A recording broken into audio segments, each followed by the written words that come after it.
పల్నాడు జిల్లాలో తీవ్ర ఉద్రిక్తత ఏర్పడింది. గురజాల మండలం పరిధిలోని పులిపాడ దైద మార్గ మధ్యంలో జరిగిన దాడి సంచలనం రేపుతుంది.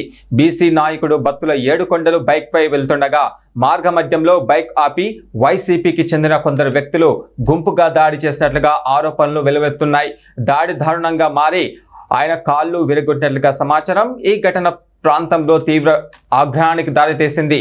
అయితే తీవ్ర గాయాలతో ఉన్న బత్తుల ఏడుకొండలను ముందుగా గురజాల ప్రభుత్వ ఆసుపత్రికి తరలించారు. అయితే పరిస్థితి విషమంగా మారడంతో అక్కడి నుంచి మెరుగైన చికిత్స కోసం గుంటూరుకు తరలించినట్లుగా తెలుస్తుంది. ఈ దాడిపైన టీడీపీ నాయకులు తీవ్రంగా స్పందిస్తూ ఇది రాజకీయ కక్ష సాధింపేనని ఆరోపిస్తున్నారు.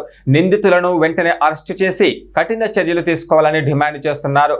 ఇక పోలీసులు కేసు నమోదు చేసి దర్యాప్తు ప్రారంభించినట్లుగా సమాచారం. ఇక ప్రాంతంలో ఉద్రిక్తత పరిస్థితులు ఏర్పడగా భద్రతా ఏర్పాట్లు చేశామని పోలీసులు తెలిపారు.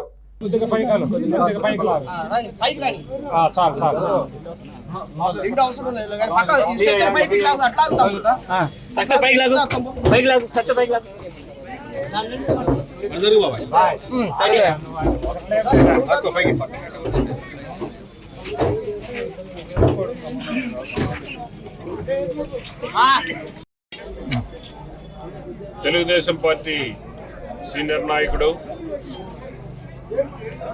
మండల తెలుగుదేశం పార్టీ ఉపాధ్యక్షుడిగా పనిచేసిన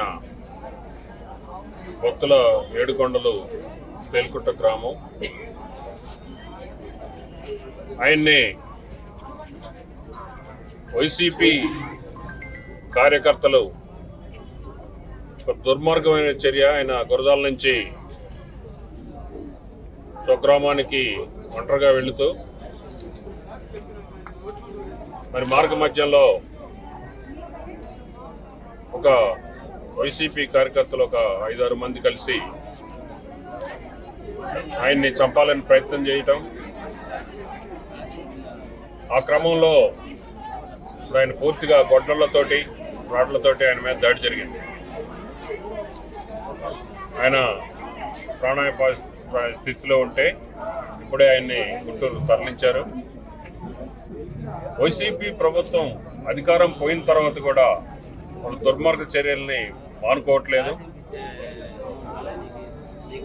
వాళ్ళ నర్సరావుపేటలో ఉండే గురజాల మాజీ శాసనసభ్యులు ఇక్కడ అరాచకం జరిగితేనే మరి బాగుంటుందని వాళ్ళ కార్యకర్తలను రెచ్చగొట్టడం, తెలుగుదేశం పార్టీ వాళ్ళని బెదిరిస్తే మనం మనగలగొచ్చనే ఉద్దేశంతో ఈ అరాచకాలకు పాల్పడుతూ ఉన్నారు. ఇలాంటి దుర్మార్గాలకి అరాచకాలకి తెలుగుదేశం పార్టీ భయపడదు.